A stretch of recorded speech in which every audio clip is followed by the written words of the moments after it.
this week's program. We're going to be talking about innovation, we're going to be talking about the latest from Lincoln, and we're also going to be talking about irrigation. But in just a moment, it's farm accounting.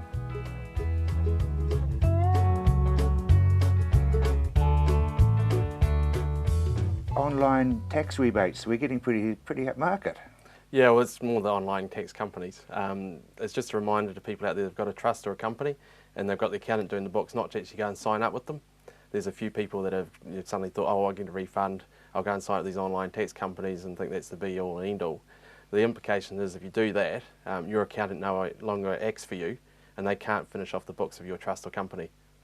And that could mean that you either overpay your tax because the accountant just goes ahead and finishes, oh, well, you've done your refund, we'll just go and finish the books as they are, or they actually have to go and fix your refund up with IRD.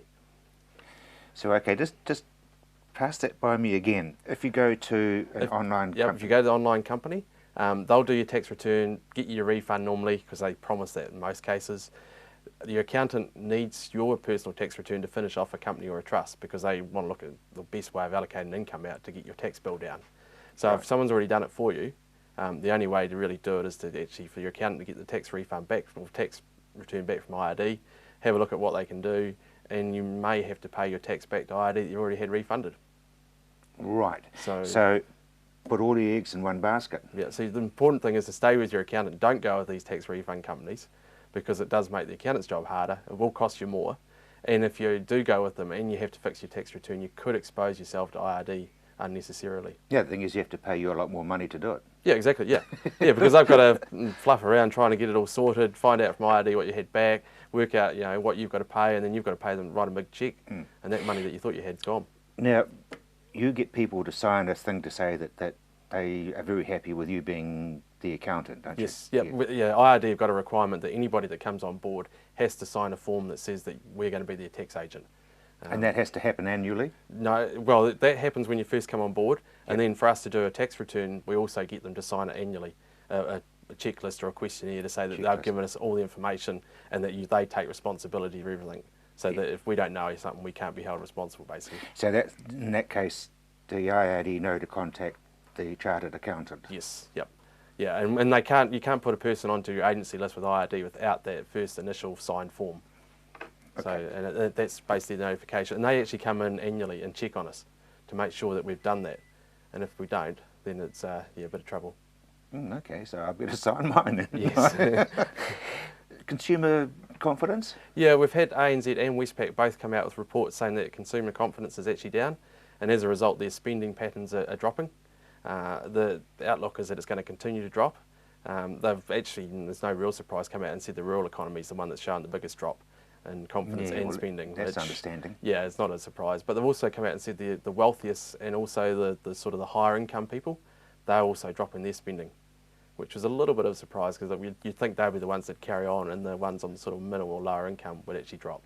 So how do they work that out? Do they just look at the spending habits and what people are doing. They survey people and say, are you going to spend the same in the future as what you did in the past? There's a whole pile of questions that go into it, but yeah, it's interesting that both banks are showing the same trend. Yeah, and that's their job, isn't it? Yeah, they do. Yeah, and obviously with the spending down, the economy is not going to grow as strong, which means the Reserve Bank have got to sort of factor that into their forecast for the interest rates and inflation, etc. So there's some big implications for it. Okay, well here's the left field one. Does that mean that they'll put interest rates up or bring them back, or keep them as they are? If it's sort of not affecting inflation and it's sort of staying roughly where it is, then they probably won't move them. If spending drops too far, they may drop the rates just to sort of give people a boost so they've got a bit more money in their pocket. That's what I was after. Yeah, and then go out and spend. That's sort of the general trend. Obviously, there's a lot more things that go into the calculations whether they go up or down, but this is one small sort of factor of it. That's good, okay. Vehicle expenses. Yeah, we've had a few questions recently from people sort of saying, what can we claim, not claim, etc. And the answer is depends on what you're actually operating as. So if you're a sole trader or partnership, if you've got a 100% farm-related vehicle, no problem at all. You just claim all the expenses. But if your vehicle is personal and business, then your requirement is to actually keep a logbook for 3 months, and you've got to do that every 3 years, and that gives you a business percentage to claim. So that's not too difficult for them. For a company, implications even more. They can claim 100% of the expenses, no problem, and they can also claim all the GST on it. But if it's for an employee, whether it's a shareholder employee or a staff member, they've got a perks tax to think about. Yeah, that's that fringe benefit tax. The fringe benefit tax, which can prove quite costly. And if you're in that situation and you have got a company with a personal use vehicle, then you're best to talk to your accountant, because there's a couple of scenarios that can be put in place, but it depends on your personal circumstances. How big a pain in the neck is it to fill in a logbook? Depends on how much travel you do. We find that most people during that period sort of have very limited travel as such for personal, but it's got to be done. Yeah. And it's got to be every trip, because you've got to be able to prove if IRD comes to have a look and says, show us your logbook, it's got to have every trip in it. So you can't sort of use the car for a couple of days, park it, and then use it and not put it in your logbook. It's just, you've got to keep track of all your mileage, etc. So it's pretty traceable, really. And the other thing, of course, is that you use the farm ute to go into town to pick up some wire netting. Yes, yeah, definitely. Yeah. But do you actually go and do the groceries and see the accountant? Yeah, well, well, if you see the accountant and you just happen to call into the supermarket on the way home, that would be still classed as a business type trip, because you are actually doing it on for business purpose, if that was your primary reason. If you were just going in to get your groceries and happen to call in the accountant and say hello, no. Okay. But if it was just the other way around, no problem at all. Exactly, and how long is a piece of string? Yes. Gary, thank you very much indeed. In just a moment, we'll be looking at the latest research done by Lincoln University.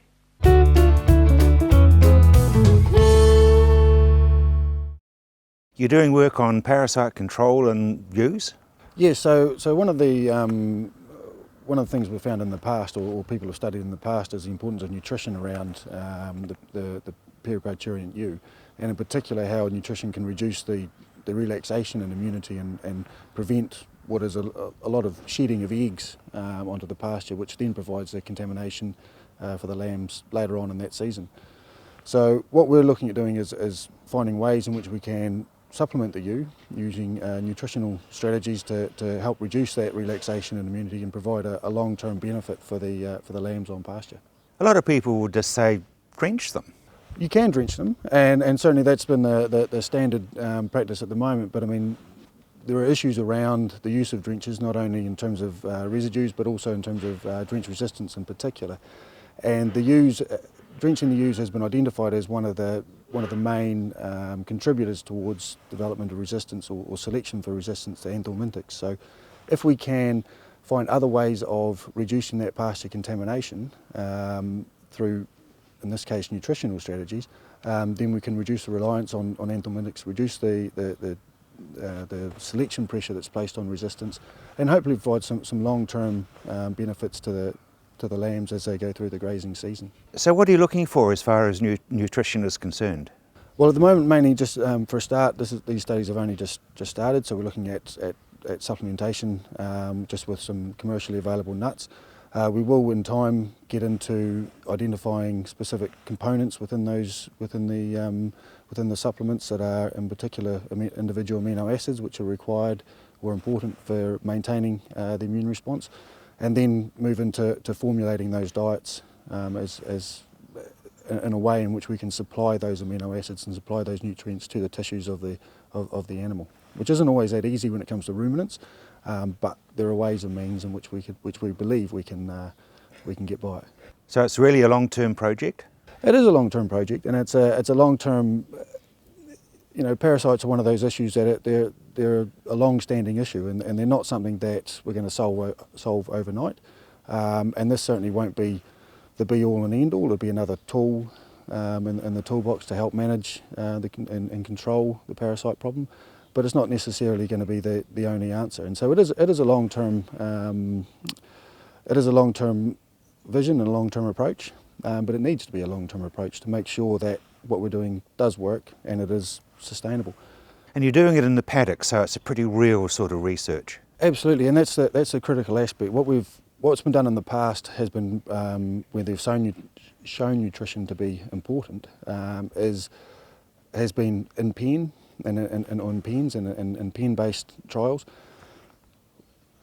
And when you look at in terms of teasing out the true benefit out to the community, to the grazing community, it's not just whether you get extra resources there for increased milk production and greater lamb weaning weights, but more importantly for parasites and parasite epidemiology is if we can break the life cycle or break the epidemiology of the parasites in those grazing ewes, then there's flow-on effects to the lambs as they graze throughout the rest of the year. So in terms of being able to actually provide a true cost-benefit analysis of supplementation, it's not just what's happening in the short term, but it's the flow-on effects through the year, what impact that has in terms of parasite contamination to the lambs, the lamb growth rates, how quickly we can get them off to slaughter, what impact that has in terms of changing the feed supply and feed demand relationships of those animals, right through until mating next year for the ewes, in terms of if we can get rid of lambs faster, we can free up more feed, then we can go into mating next year in better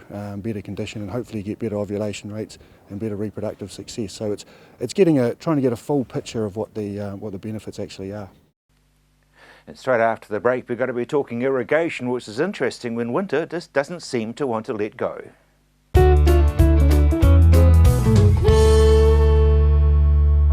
You know that saying, content is king?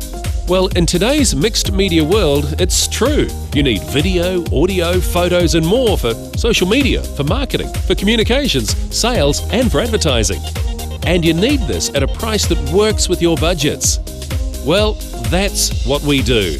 At Tandem, we partner with you to create the content that you can use to shout to the world or video link to a few. Connect with us and we'll help you connect to the world. I've been reporting on farming matters on the radio and newspapers and on television for 40 or so years, but communication, like farming, has moved on. So we've come up with On the Land, online and through YouTube on any screen, anytime and anywhere. Just push play and see and hear what's happening today in our rural community. You'll learn and be informed about the latest and best information farming matters. On the Land, bringing farming information into the 21st century. So join us on our website, ontheland.co.nz. Be Active begins here in the cold, clean, unpolluted southern oceans of New Zealand. Be Active amino acid biostimulant, natural, 100% pure, manufactured from healthy deep sea fish from sustainable New Zealand fisheries. New Zealand's Be Active amino acid biostimulant, the way the world is growing. Working with nature, good for the plant, good for the planet. Now that's growing for good. We're living on a planet facing almost insurmountable challenges. Challenges we have to face sooner rather than later. The world needs our energy. She needs our ideas, our passion. It's up to us to change things, make a positive change to the planet, to feed the world, to protect the future, to live well, to be the generation that will make a change. Join us.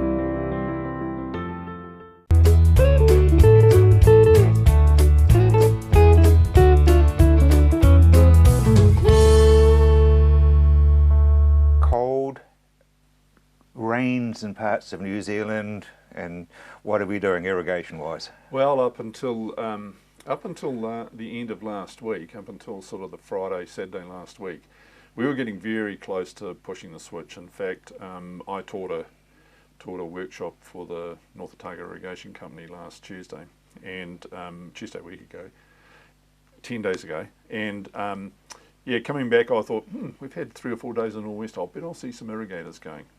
They were going. Of course, you know, it's early September and we've had 3 days in the northwest, so it has to have just completely dried out, and they had fired up.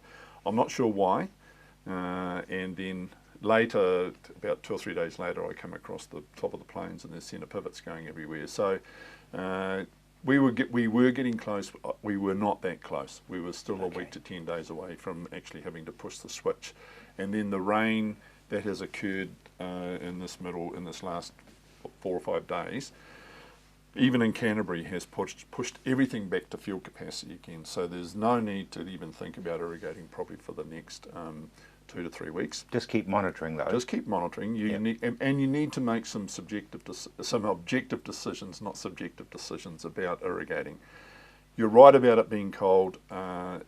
We had just by the time the rain came at the end of last week. We had just got to the point where we'd got above 10 degrees we got to 10 degrees at about 9 o'clock in the morning. Up until then, we were getting above 10 degrees C, but it was not until 3 or 4 in the afternoon. So you spent very little time above that threshold for everything to grow.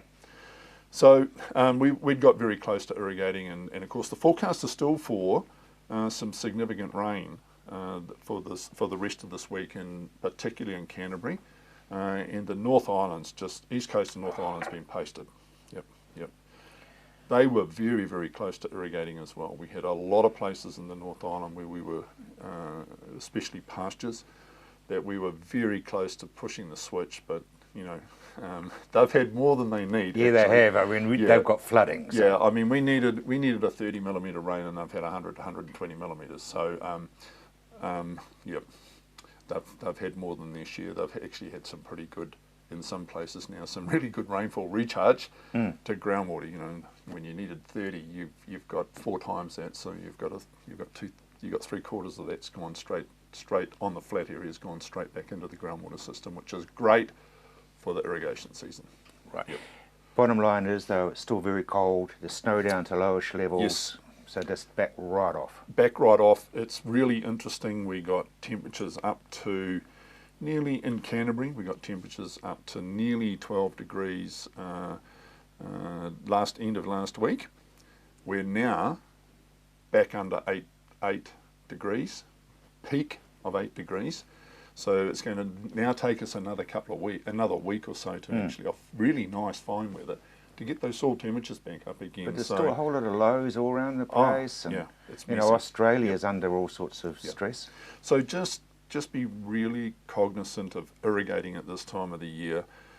Last year, lots of people ran out of annual volume everywhere, not just in Canterbury, but elsewhere where annual volumes are on the east coast, eastern areas, where you've got a limited amount of water you can use.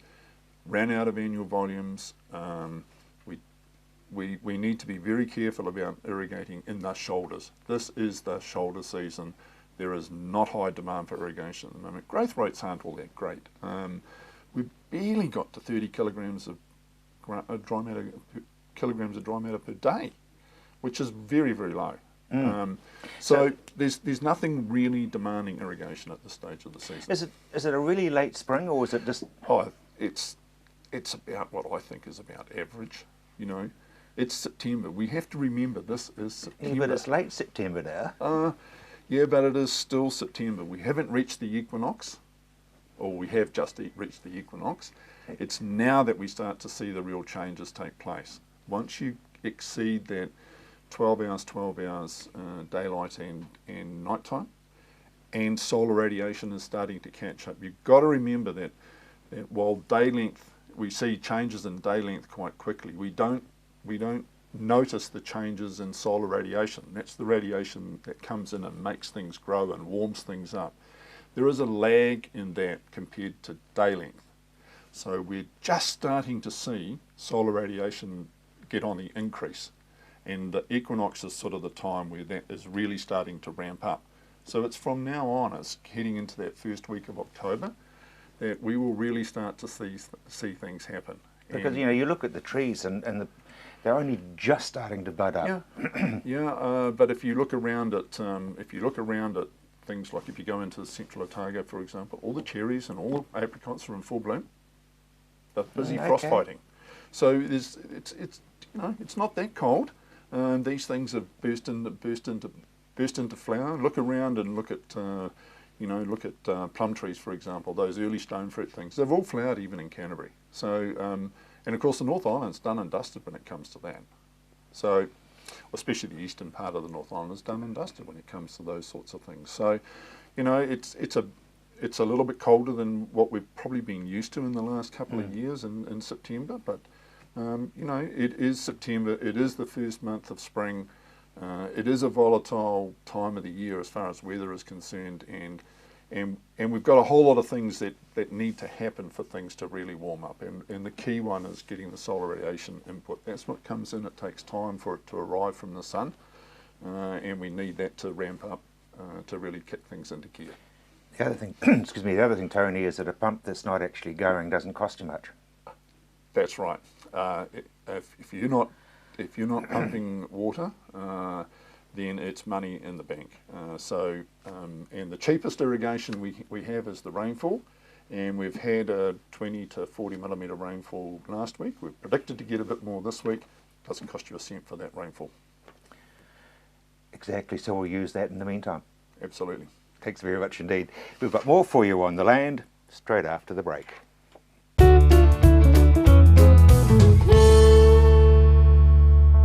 You know that saying, content is king?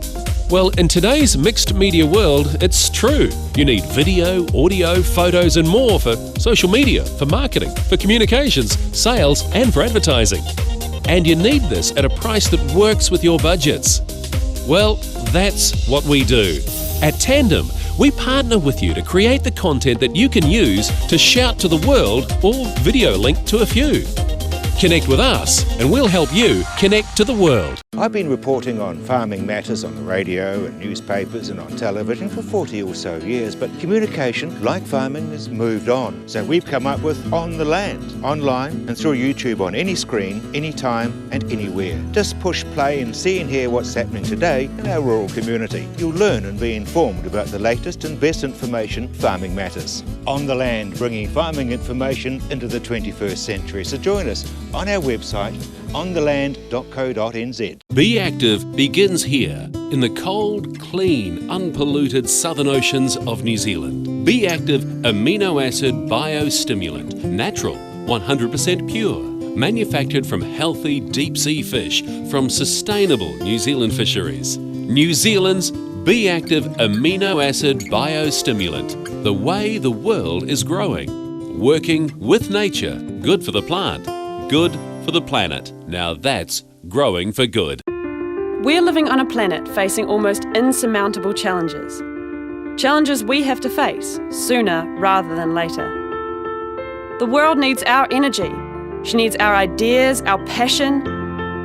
It's up to us to change things, make a positive change to the planet, to feed the world, to protect the future, to live well, to be the generation that will make a change. Join us.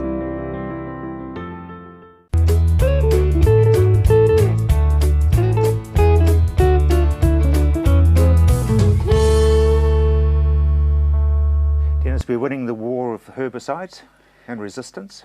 Well, some things are changing globally, Rob.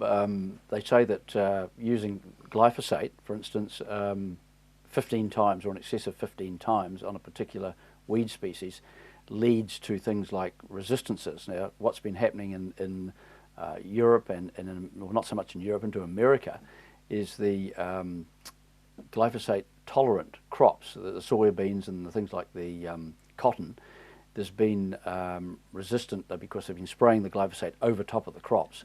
Yep. And of course that's been happening probably more regular than the normal glyphosate applications.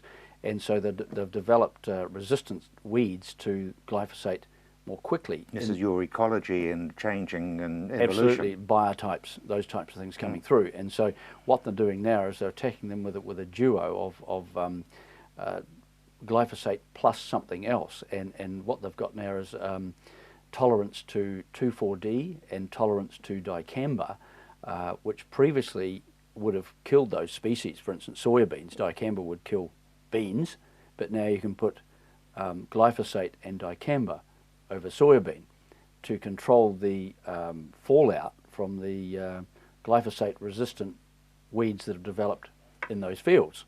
So that's sort of happening over there with those sort of tolerant crops. Where over here, where we're finding in orchards and places like that, where glyphosate on its own has been used for a long time over species of weeds, that there are some that are now not being controlled. And so we'd be very, very reticent to use something like 2,4-D, which is a hormone, a hormone in there, and dicamba, which gets into the soil a little bit. But we need to be finding tanks mix partners or separate applications for those glyphosate resistant weeds, because glyphosate's been used like a sort of a atomic bomb type policy, and now there's a few survivors popping up, and so they need addressing differently, but you wouldn't go chasing a hormone or something like that in your armoury to have a go at those. So That's good. Interesting things. What's happening in the world, in the food security world? Well, food security is been a huge issue since the beginning of man, and today on a daily basis we're having to feed an extra 200,000 people per day on this planet. Cool. Yes, exactly. So that tells you where food production and science and increased yields and things have to go. That's the daily extra loading of hungry mouths that have to be fed, 200,000 per day globally. Yeah, so we're heading towards 2050, and it's going to be huge, isn't it? Oh, massive, massive. So, and we keep losing more and more usable, arable and horticultural land, which is, you just can't make it, you can't pull it out of the sea. And so on ever increasing population, we're having to feed them on reducing land mass and things like water and fertiliser like that, which are becoming scarce as well. 2016, the year of the pulse. Yes, that's an interesting one. United Nations have all these sorts of years on things, but they've designated the year of pulses for 2016, and pulses, of course, are crops like peas and beans and lentils, which are globally quite significant. And within those pulses, we have things like high fibre and gluten-free. Those things are becoming quite buzzy in the food world at the moment, and of course they produce good protein levels and amino acids. So our friends the pulses are up on the stage next year. Sounds good. You'll be quite pleased that Fonterra are suggesting cutting back on palm kernel and 3 kilograms per cow per day.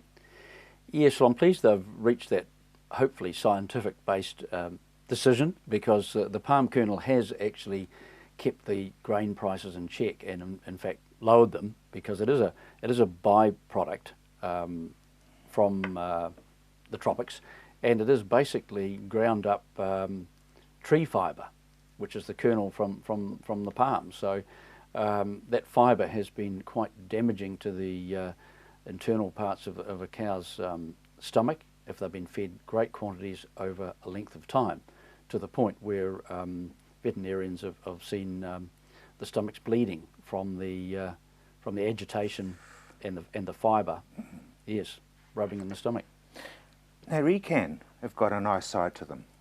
Yes, ECAN have showed that they have empathy with farmers at the moment, both dairy farmers and farmers suffering drought, and have sent out a nice letter to farmers saying that yes, we're on side with you guys, your income's less than halved and you're struggling, finding it hard, and also those poor farmers are still wrapped in drought in North Canterbury, and some of them happening both a dairy price and suffering drought.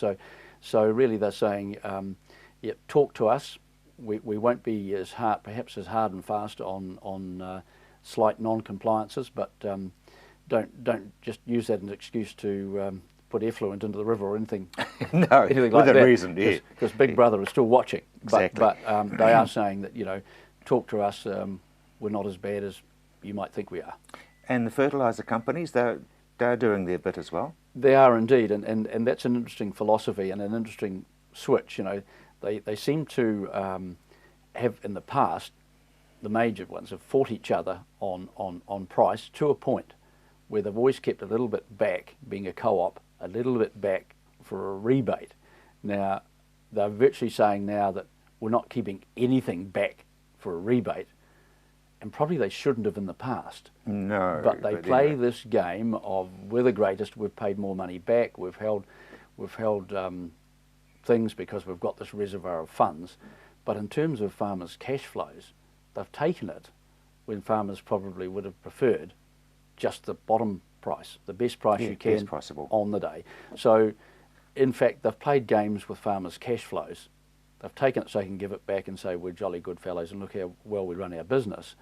But as a co-op, these sorts of games do get played. And so, it's cash flow that's really, really important at this stage of the day. absolutely, at the moment, and they have emptied their coffers, both at the end of their financial years, have paid back record amounts, and they've gotten, from this point on, we'll give you rock bottom price, but don't be surprised if they put a bit more back in the kitty.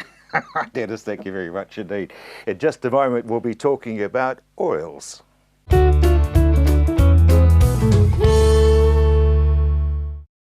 Pete, most people think that oil is oil, but it's not. Oh, it's certainly not just oil. It used to be, once upon a time, 20 years ago, you could put pretty much anything in anything, and that made it work. And there was only diesel engine oil and petrol engine oil and hydraulic oil and a diff oil. But now, with the advancement in engines and with the emission things, it's very specific. Oils have to go in the right thing now. Otherwise you can cause major dramas, so it's very important that you put the right thing. So as an example, we've probably got 10 or so different diesel engine oils now, for all meeting a specific requirement and different manufacturers' requirements, especially in the diesel thing, So you need a different oil for different manufacturers. Yeah. Mercedes-Benz and all the European makes have something different than the Japanese makes and that sort of thing, because they use different emission control systems and that sort of thing. So it's very important that we use the right thing. And if you don't, it can get very expensive. Absolutely. If you use the wrong oil and you've got a particulate filter in your exhaust, which is in a lot of the late model utes and cars and things, you block that up. It can be thousands of dollars to replace that. So you've got to have low ash type oils in the right situation. You mentioned hydraulics. Well, we sell transmission oil, both automatic transmission oil and manual transmission oils for passenger cars and trucks and things like that, but rear end oil for tractors and hydraulic oil for hydraulics, tip trucks, that sort of thing. All different grades and specifications, so yep. So seriously, how do you know what to buy? Well, you come and ask us. We've got a guy here that knows pretty much everything, and he's a real whiz, and he's John works behind the counter here, and if you wander in and say, look, I've got the most bizarre thing in the whole world, if he can't rattle it off his head, he's got access to it on his computer, and he'll be able to tell you pretty quickly what it has in it. So just ring up if you're not sure, and we can point you in the right direction. A 2003 green Jaguar, I should be very careful what I put into the engine. I would have a stab in the dark that it probably has, without even looking at it and know exactly what it is, but it'll have a 540 probably, I would think. It won't have anything thicker than that in it. So, in fact, a lot of the cars now, like Honda, for an example, are going down to a 020, which is like water. And all the oil, it's getting that good that they're going that way. It's getting thinner and thinner for economy, so that there's less friction inside the engine and that sort of thing, less drag, and so that's the way everything's going. It's getting thinner and thinner. 2050 and that sort of things, I think, are the past. So that new technology, do we still have to change it all very regularly? It's not as bad as it used to be, because we're using unleaded fuel and things that we used to use, so we don't get as much contamination in the fuel. And the diesels, with all this emission control and their exhaust system, that sort of thing, service spans are going out a lot more. So a lot of the manufacturers now in passenger cars are saying 25,000 kilometres, which seems horrific, but that's what they're saying. So but if it used to be like 5,000 miles or something, but 10,000, 15,000 k's is quite common now. And some of the trucks are going out to 50, 60,000 kilometre oil changes. New technology with diesel, you change from winter to summer diesels. Do you have to do the same with lubricants? No, not really, because that's what the like as an example, the 10 and the 40 do. The 10 is the thickness of the oil, the viscosity of the oil in winter, and that's what the W stands for, and the others for the, so it's still, even when it's very cold, it's still not thick and gooey, so it'll whiz around your engine flat out and oil everything when you're starting it up. So it used to be, back in the day, there used to be an SA30, but it was the same thickness, and it was very, very difficult to, that's why you had to change things for winter and summer, but not now. No, oil's that good, it does it all year round. Do you need a whole raft of different things then? Absolutely, it's specific to what you buy, for what you drive. You shouldn't just presume that because you've got a Toyota Corolla that it'll go in your whatever, because it'll be totally different. And you've got to be careful, because you'll get oil usage problems if you don't use the right thing, and you could cause a lot of damage. It can be very expensive. So with a quick phone call to us here and talk to John or talk to one of us, we'll certainly point you in the right direction as to what it has. Chainsaws, I guess you don't put old engine oil to do the chain. No, well, you can do. You can do, to be fair, but it's pretty messy. It flies off everywhere and makes a hell of a mess, and it doesn't lubricate the chain like it's supposed to do, because the chain, a proper chain bar oil has a tackiness in it, so it doesn't come off. It stays inside the chain, and it's designed to do that at high revs, and it won't fly off. So you're only kidding yourself if you use some cheap and nasty stuff, because you're going to wear things out. So, and chain bar oil is not expensive. We run in-house specials on things all the time, so you can buy a 1 litre or a 20 litre or whatever. It's not dear, so. Coming down to smaller things, 2-strokes? We do a full range of, we do a full synthetic 2-stroke oil, a semi-synthetic 2-stroke oil, a little mineral oil that we sell in 200 ml lots, specifically for mixing up with a gallon of gas for your lawnmower at home, so it makes it pretty simple. So we do all that sort of thing, 2-strokes, yes, yep. Once again, how do you know which one to use? If it's a little 2-stroke thing and it's a little weed eater or a lawnmower, you can use the little, it doesn't have to be anything very flash, it can just be a mineral type oil. It doesn't have to be a semi-synthetic or a full synthetic, but once you're getting into high revving engine like chainsaws or motorcycles and that sort of thing, you need a bit of quality, so you need to go up to a semi or a full synthetic. And speaking about motorbikes, I suppose chains? For motorcycle, no, we do the chain oil and that sort of thing, and we do motorcycle oil for as well as the 2-strokes we were just talking about. We do a 4-stroke motorcycle oil too now, which we've got in house here. But no, we don't do motorcycle chains for sale. No, that's a specific to a bike shop or whatever. But no, we just do the lubricant part. So it's all very specific. Oh, absolutely. If you don't put the right oil in your motorcycle engine, because the clutch runs inside the oil, if you don't put the right oil in it that's got an additive for the clutch plates, you'll wear all that out and it ends badly. So you've got to use the right thing. Plan ahead, I guess, and you can make or do the right decision, and you can save an awful lot of money. Well, you can save yourself a fortune by, you think, should I pay $25 for that, when the end result could be that you spend $225 fixing something that you didn't have to do. So, yep, just come and see us or phone us here in-house and we'll just tell you what it should have. We've got an amazing website that's got, you could throw anything at us. Look, I've got a 1956 ride-on lawnmower at home. What should it have in it? And John will be able to tell you, because he's got it all on record. So you're never stuck for anything. We'll tell you what the latest thing has to the oldest thing. So, yeah, whether it be farm machinery, motor cars, trucks, whatever. Now, changing the subject, that's a big heap of steel in that corner. That's a 525 horsepower Cummins engine, because we're the Cummins service dealer and parts dealer for the South Island. So we do half the branch here is flat out involved in the Cummins stuff. So and a Cummins is a very common engine in a lot of the truck manufacturers. So yes, that's a big lump that's just sitting in display in here. We don't sell too many of them because they don't cause too much grief, but it's sitting here on display. So it's quite a popular talking point, that thing.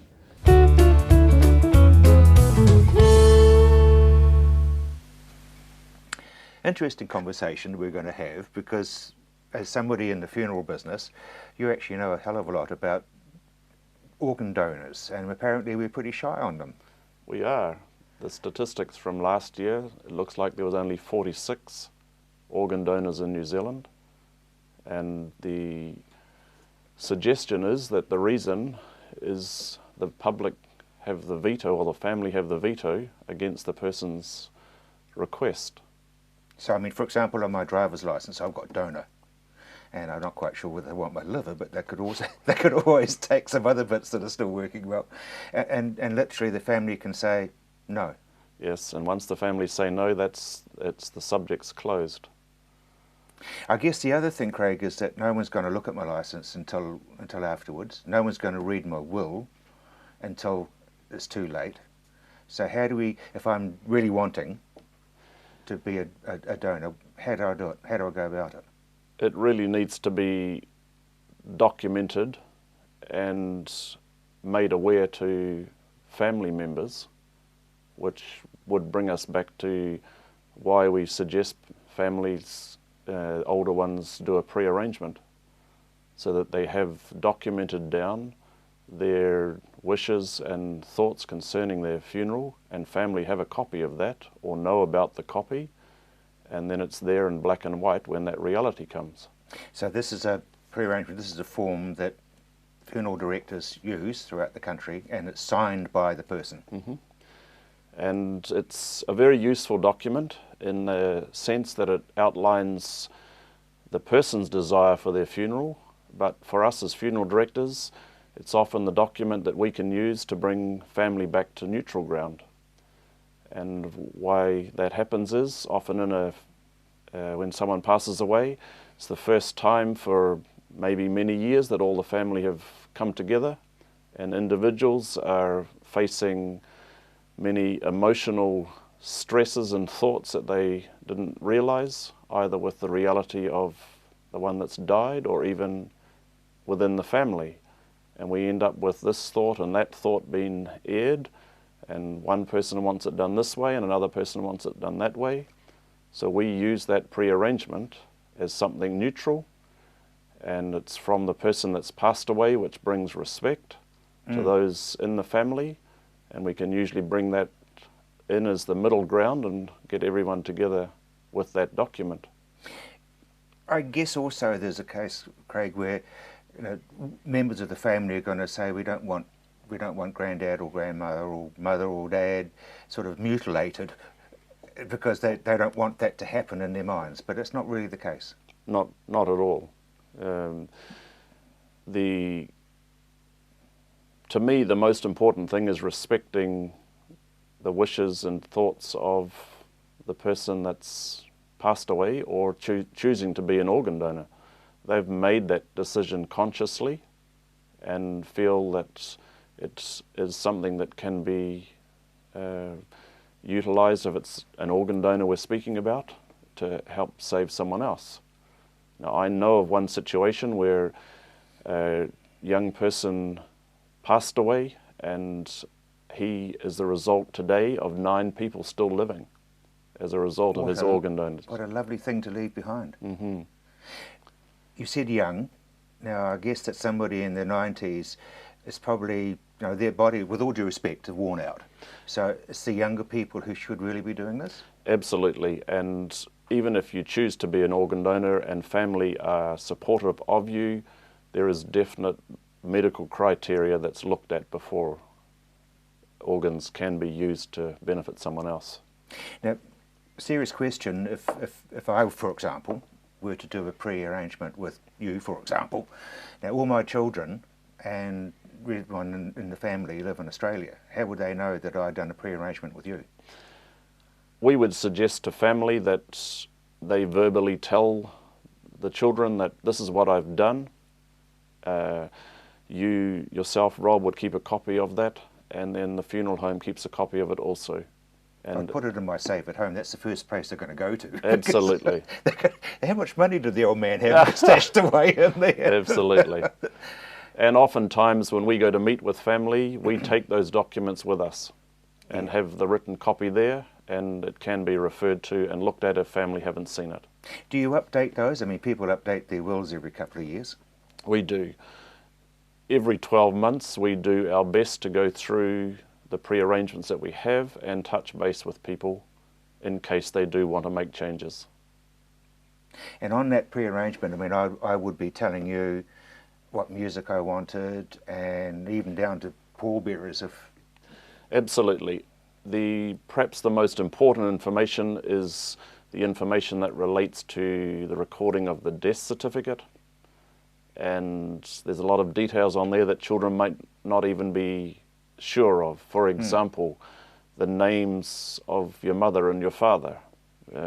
Oftentimes when you start speaking to children, they say, we only knew her as Nana. Well, that's no help at all. It's not too helpful. So recording that information takes a lot of stress out of the story for family. And then the second part of it is recording what you have in mind regarding your funeral service, whether you want cremation or burial. And again, that's often an area that can create dispute or tension in a family. Because you actually go further back, don't you? I mean, with my parents, I had to go to their parents and what they had done and where they were born. Absolutely. And often children don't know the full name of their grandparents. Or where they were married. And why do you have to have all that information? Statistical reasons only. Really? For the government to be able to collect statistics of those kind of things and have a record that people can draw on later. So if you don't know, because my children would have no idea about, I had a stepfather because my father passed away in 1955.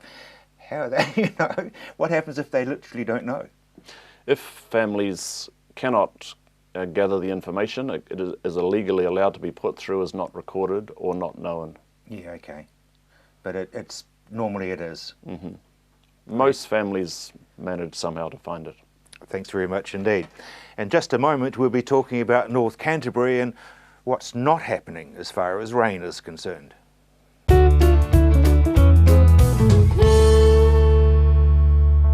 You know that saying, content is king? Well, in today's mixed media world, it's true. You need video, audio, photos and more for social media, for marketing, for communications, sales and for advertising. And you need this at a price that works with your budgets. Well, that's what we do.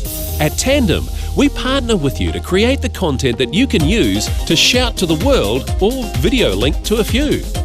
Connect with us and we'll help you connect to the world. I've been reporting on farming matters on the radio and newspapers and on television for 40 or so years, but communication, like farming, has moved on. So we've come up with On the Land, online and through YouTube on any screen, anytime and anywhere. Just push play and see and hear what's happening today in our rural community. You'll learn and be informed about the latest and best information farming matters. On the Land, bringing farming information into the 21st century. So join us on our website, ontheland.co.nz. Be Active begins here in the cold, clean, unpolluted southern oceans of New Zealand. Be Active amino acid biostimulant, natural, 100% pure, manufactured from healthy deep sea fish from sustainable New Zealand fisheries. New Zealand's Be Active amino acid biostimulant, the way the world is growing. Working with nature, good for the plant, good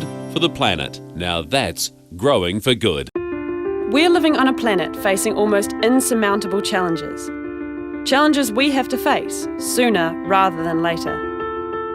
The world needs our energy. She needs our ideas, our passion.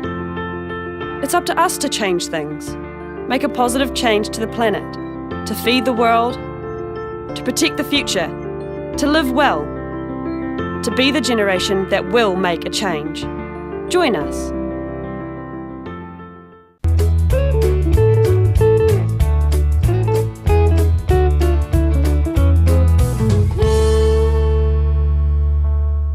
Doug, adverse weather bombs all over the place.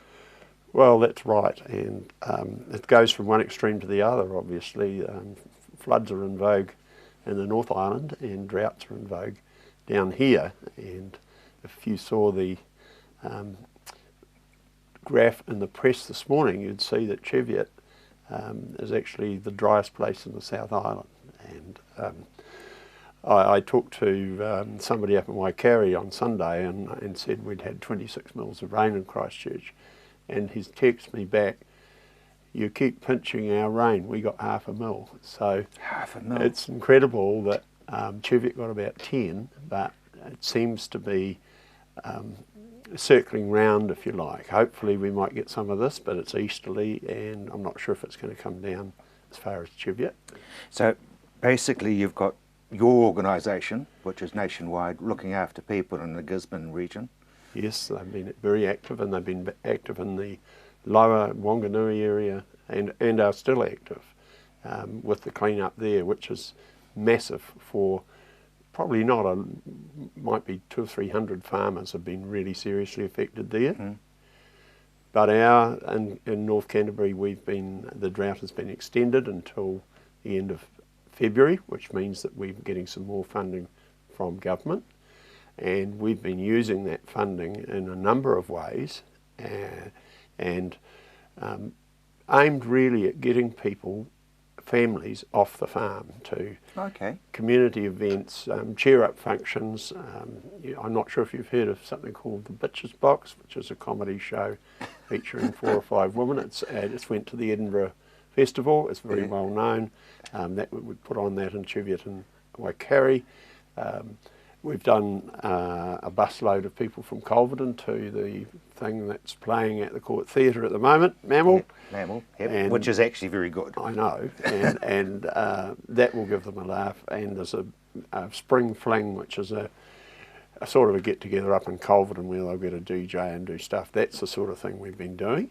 But I think one of the really good things that's happened is the work that Grant Sylvester has done by setting up a Give a Little site through our trust, and also calling on a lot of favours, I'd say, and getting a lot of feed sent up to North Canterbury. Yep. and the trust. Some of that feed has come through freight free, and others we've had to pay. So the trust is paying for all the freight, so that a farmer doesn't get a bill for $150 or whatever. Like that would be a nightmare administratively.